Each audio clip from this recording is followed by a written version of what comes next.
नमस्कार दोस्तों, आपका समाचार अपना देश के इस क्राइम स्टोरी में स्वागत है। दोस्तों, आज की जो कहानी है वो राजस्थान के अलवर से है, जहां पर एक पत्नी ने अपने ही प्रेमी के साथ मिलकर अपने पति को जो है मौत के घाट उतारकर उसकी लाश को नीले ड्रम में डाल दी। दोस्तों, ये कहानी सुना उससे पहले मैं आपको बता देता हूं कि कुछ समय पहले उत्तर प्रदेश के मेरठ से एक खबर आई थी, जिसमें एक लड़के की बेरहमी से हत्या कर सौरभ हत्याकांड के नाम से ये जो है लगातार सुर्खियां बटोरी थी खबरों ने। सौरभ और मुस्कान ने अपने बॉयफ्रेंड आशिक साहिल के साथ मिलकर सौरभ को जो है बेरहमी से मारा। उसके बाद नीले ड्रम में उसकी लाश को डालकर उस लाश को सीमेंट से पूरी तरह से उस ड्रम में पैक किया। उसके बाद मुस्कान और साहिल दोनों ही वहां से निकल पड़े। उनको फिर हिमाचल प्रदेश में पकड़ा गया। मुस्कान वो लड़की जिसके लिए साहिल सब कुछ करने के लिए तैयार था, वो उससे बेपनाह मोहब्बत भी करता था।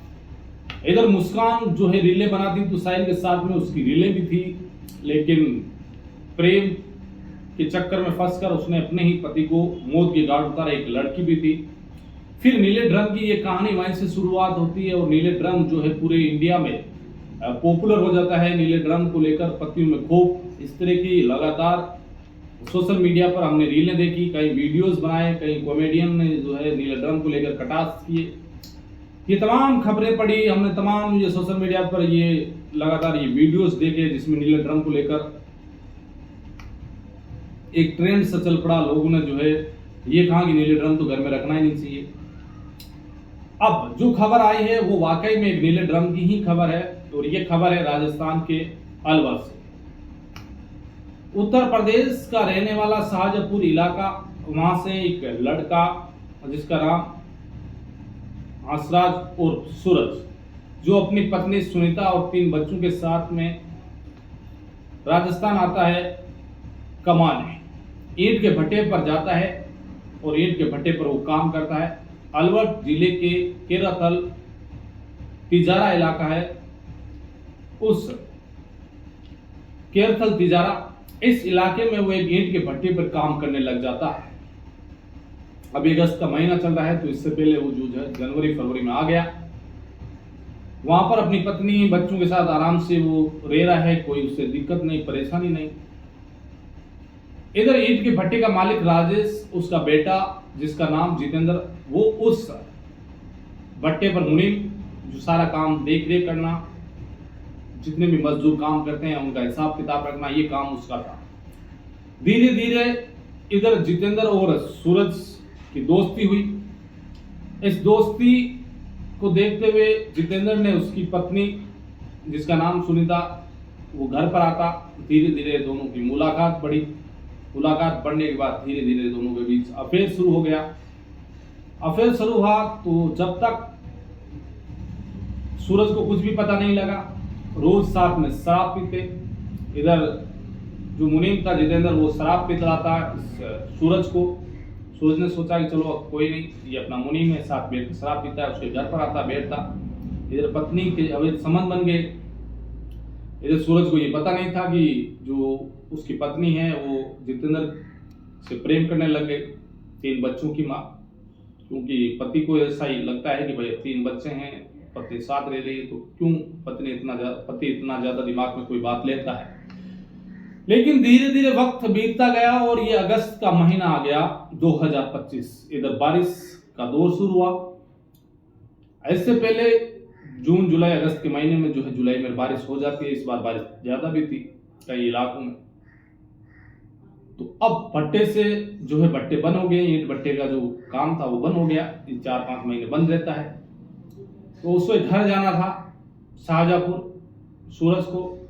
जितेंद्र ने कहा कि तुम एक काम करो, मैं तुम्हें यहीं अलवर में ही इस इलाके में जो है कुछ अच्छा काम दिला दूंगा, और तुम एक काम करो, मेरे घर पर जो है एक कमरा खाली है, उसी में आप किराएदार बन के रह जाओ, आराम से किराया कम देना, मैं आपसे कम लूंगा किराया, और वहां रह लो।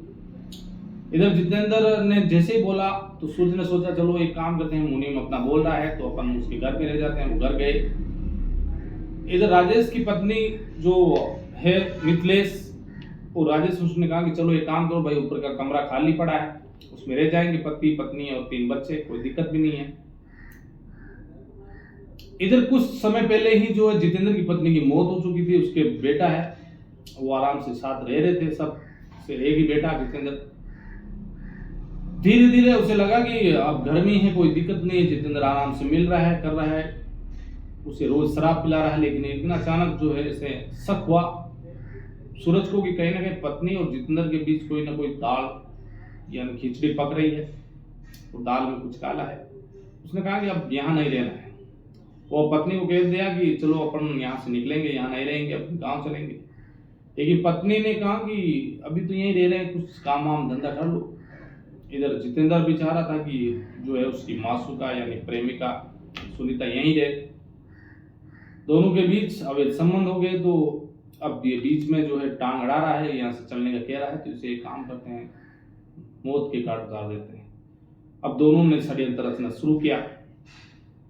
सुनीता घर जो है मालकिन है मिथिलेश, उसके पास जाती है और बोलती है कि मुझे एक नीला ड्रम जो है खाली पड़ा है, क्योंकि वहां पर राजेश के घर पर बहुत सारे ये नीले ड्रम पड़े हुए थे, क्योंकि वो ईंट भट्टे का उनका कारोबार है, तो वहां पर मजदूर वगैरह आते हैं, तो उन्हें पानी की जरूरत होती है, तो वो देते भी हैं।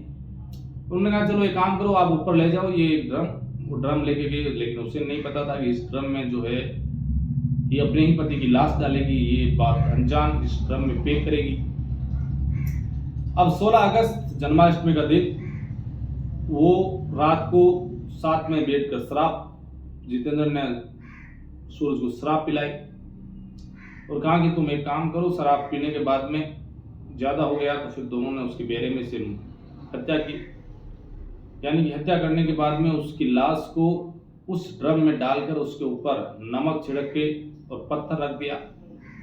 पत्थर रखने के बाद में उसका मुंह बंद किया और 3 बच्चे और सुनीता और जितेंद्र तीनों वहां से मोटरसाइकिल पर बैठते हैं और पास के ही एक भट्टे पर चले जाते हैं। इधर 17 अगस्त को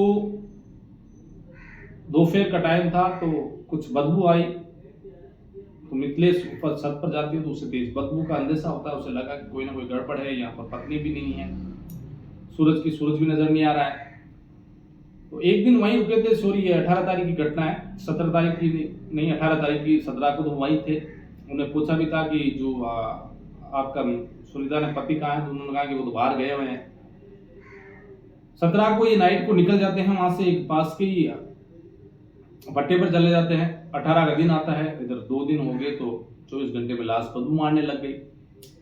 दोपहर का टाइम था, गर्मी का मौसम, इधर गर्मी थी तो लाश ज्यादा बदबू मार रही थी। तो मिथिलेश ऊपर जाती देखती, उसे तेज बदबू, उसे अंदेशा हो गया कि कोई ना कोई गड़बड़ है। वो पुलिस को फोन कर देती है, पुलिस पहुंचती है, एक लड़के को साथ लेकर आते हैं कि तुम देखो भाई। इधर पुलिस वालों का जो है मुंह बांधना पड़ा कि पुलिस वालों को भी बहुत ज्यादा तेज बदबू है। वो उधर उसमें ड्रम में झांकता है, देखता है अंदर कपड़ा डाला हुआ, जैसे कपड़ा बाहर निकालता है और देखता है उसे लाश नजर आ जाती है। वो पीछे हटता है, पुलिस को बताता है, पुलिस उसकी लाश को कब्जे में लेकर पोस्टमार्टम के लिए भेजती है। इधर पति पत्नी जैसे जितेंद्र और जो उसकी प्रेमिका सुनीता है और 3 बच्चे हैं, वही भट्टे पर। इधर ये खबर जैसे सोशल मीडिया पर वायरल हुई, कई लोगों ने जो है इसको देखा। उसके बाद में वहां पर उन्होंने पता लग गया कि इस भट्टे पर है, तो उन्होंने लोकल पुलिस को फोन किया। लोकल पुलिस आती है, जितेंद्र सुनीता को गिरफ्तार करके तीनों बच्चों को लेकर वो पुलिस स्टेशन पहुंचते हैं। इसके बाद गिरफ्तारी हुई और किस तरह से एक पत्नी ने ही जो है अपने पति की बेरहमी से हत्या करवाकर और अपने प्रेमी के साथ में वो निकल गई। इधर जब घर वाले पहुंचे तो उन्होंने बताया कि कभी भी ऐसा नहीं लगा कि जो सुनीता है वो सूरज के साथ ऐसा कर देगी, क्योंकि उसका चाल चलन गांव में ठीक था। लेकिन जैसे ये यहाँ पर पहुंची ईंट भट्टों के काम पर उसके पति के साथ में, उसके बाद में मुनीम जितेंद्र के साथ किस तरह से उसके अवैध संबंध बन गए और फिर अपने इस बेटे की हत्या का दर्द जो बाप बयान करा था मीडिया के सामने, उसकी बहन आई, उसका भाई आया एक, इधर बच्चों ने बताया कि जब ये मार रहे थे तो उन्होंने जो मोबाइल है, जितेंद्र ने कहा कि ये काम करो, बड़ा लड़का तो थोड़ा समझदार है, 5-6 साल का बच्चा है, वो मोबाइल कहा कि तुम गेम देखो, लेकिन वो कहता है कि पेशाब करने बाहर आया तो जो उसके पिता है वो बेड पर निडाल पड़े थे। तो कहीं ना कहीं एक प्रेम प्रसंग में अपने ही पति की बेरहमी से हत्या करवा दी। तो आज के समय में किस तरह से ये मामले सामने आ रहे हैं, कभी पति पत्नी की हत्या करवा रहा है, कभी पत्नी पति की हत्या करवा रही है और नीले ड्रम में डलवा रही है, कोई दीवार में चुनवा रही है, कई ऐसी खबरें आ रही है। वाकई में जिस तरह से आज का जो दौर है सोशल मीडिया का, देखते हैं तो खबरें जब पढ़ते हैं वाकई में हम खुद हैरान हो जाते हैं। तो हर गुनाह का अंजाम बुरा होता है, इसलिए गुनाह से बचिए। आज की कहानी में बस इतना ही, फिर किसी कहानी के साथ हाजिर होंगे, तब तक लीजिए।